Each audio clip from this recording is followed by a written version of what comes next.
जय श्री कृष्ण। आज एक ऐसी बात बताते हैं जो लोग आमतौर कहते हैं, गलत काम करते हैं, उसके बाद कह देते हैं कि कलयुग चल रहा है भाई। कलयुग में तो लोग ऐसा करते ही हैं। अगर आप गलत काम ही नहीं करोगे तो कलयुग कैसा। कलयुग को दोष देकर अपनी गलतियां लोग छुपाते हैं, कहते हैं कलयुग की माया है। हर कोई तो गलत काम नहीं करता है। ज़्यादातर आज यही देखने को आता है, जो व्यक्ति सही है वो रोता है और जो व्यक्ति गलत है वो चरम सीमा पर पहुंच जाता है। उसे ऊंचाइयां मिलती है, शोहरत मिलती है, दौलत मिलती है, मान सम्मान सब कुछ मिलता है। और जो व्यक्ति सहनशील है, धैर्यवान है, सही है, उसे रोना पड़ता है। तो ये सब तो पहले भी युग में भी था। राम जी कितने मर्यादा पुरुषोत्तम थे, फिर भी माता सीता और राम जी को रोना पड़ा। फिर भी लेकिन उन्होंने अपनी बच्चों को गलत संस्कार नहीं दिए। आज इसी से रिलेटेड एक स्टोरी सुनाते हैं। एक औरत थी, उसके 2 बच्चे थे। वो दिन भर काम करती घर का। उसके पति जो थे वो एक व्यापारी थे, कार्य करते थे, पैसा कमाते थे, घर में लाके देते थे। खुशहाल जिंदगी थी, वो जी रहे थे आराम से। धीमे धीमे उनकी जिंदगी ऐसे ही चलती गई। थोड़े दिनों के बाद उसके पति का देहांत हो गया। वो औरत अकेली हो गई, उसके 2 बच्चे। अब वो इस सोच में, एक लड़का और एक लड़की, कि उन दोनों का पालन पोषण करे। लेकिन वो माँ थी, उसको किसी ना किसी तरीके से करना था। इसलिए वो दूसरों के घर जाके मजदूरी करती, धीमे धीमे कार्य करती और धीमे धीमे वो अपने बच्चों का पालन पोषण करती गई। धीमे धीमे उसके बच्चे बड़े हो गए। उसने भी कुछ पैसे इकट्ठा कर लिए और उनका लालन पालन भी अच्छे से किया। बेटी का ब्याह कर दिया। बेटे से कहा कि कुछ कार्य करो और जिससे आगे मदद हो। बेटा भी पढ़ा लिखा दिया था तो अच्छे से कर गया। बेटा भी एक ऑफिसर बन गया, अच्छी रेंज पे पहुंच गया, उसे बहुत अच्छी जॉब मिल गई। धीमे धीमे वो माँ के साथ खुशहाल जिंदगी जीने लगा। कुछ समय के बाद बेटे का ब्याह कर दिया गया। बहू आई। बहू जो थी वो बहुत तन मन करती थी कि देखो सारा, जब देखो माँ का ही किया करते हैं, माँ को ही पैसे देते हैं। धीमे धीमे सब कटता गया।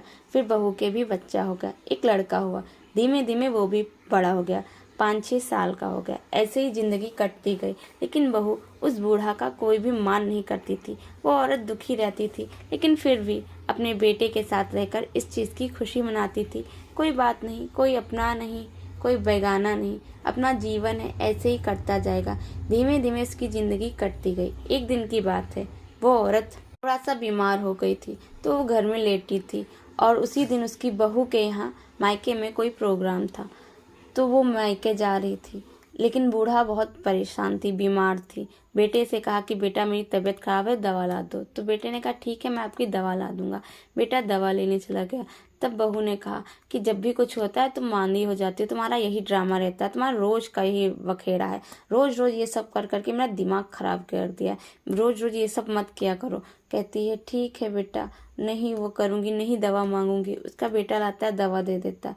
जब खाने पीने की बात होने लगती है तो वो कुछ नहीं बनाती। वो कहती पास में जो मंदिर है इसी में खा लेगी, चलो पार्टी में चलते हैं, उसके बाद आके वो करेंगे। बेटा भी मान जाता है। उसी जगह उसका छोटा सा जो बच्चा होता है बहू का, वो भी सुन रहा होता है। उसे ये सब सुन के बहुत बुरा लगता है। वो अपनी माँ से कहता है, माँ जब मैं बड़ा हो जाऊंगा तो जहाँ मैं रहूँगा वहाँ पास भी एक मंदिर होना चाहिए। उसकी माँ कहती है क्यों बेटा? कहता है देखो जैसे दादाजी चले गए वैसे पापा भी चले जाएंगे, तुम भी तो अकेली होगी, मैं भी तो अपनी बीवी के साथ पार्टी में जाऊँगा तो तुमको भी तो किसी मंदिर में छोड़ के जाऊँगा जिससे तुम वहाँ खा सकोगी। ये सुन के उसकी माँ को बहुत बुरा लगता है और उसकी आंखें खुल जाती हैं कि मुझे अपनी सास के साथ ऐसा नहीं करना चाहिए। ज़रूरी नहीं है जो आज हम दूसरों के साथ कर रहे हैं वो अच्छा कर रहे हैं, कल हमारे साथ वापस नहीं आएगा। ये कर्मों की खेती है, आज जो हम बोएंगे वो कल हमें काटना पड़ेगा। इसलिए और बच्चों को भी संस्कार गलत मिलेंगे, इसलिए अच्छा कार्य करिए। बच्चों के सामने कभी भी बुरा व्यवहार नहीं करना चाहिए। इस कहानी से हमें ये सीख मिलती है, जो हम बच्चों को सिखाते हैं वो बच्चों को इतना समझ में नहीं आता है जितना वो अपनी आंखों से देखकर समझकर कार्य करते हैं। हम बच्चों को बहुत अच्छे संस्कार देते हैं। हर कोई कहता है कि मैंने अपने बच्चे को बहुत अच्छे संस्कार किए, फिर भी किसी किसी के बच्चे बहुत गलत निकल जाते हैं। इसका कारण ये है कि आपने जुबान से अपने कहने के अनुसार जो कुछ भी उसे सिखाया, बच्चे को उतना समझ नहीं आता जितना वो आपको करते हुए देखता है। इसलिए आप अच्छा अच्छा आचरण करिए, अच्छा अच्छा व्यवहार करिए, अच्छा अच्छा कार्य करिए। देखिए आपके बच्चों में अपने आप संस्कार हो जाएंगे। राधे राधे।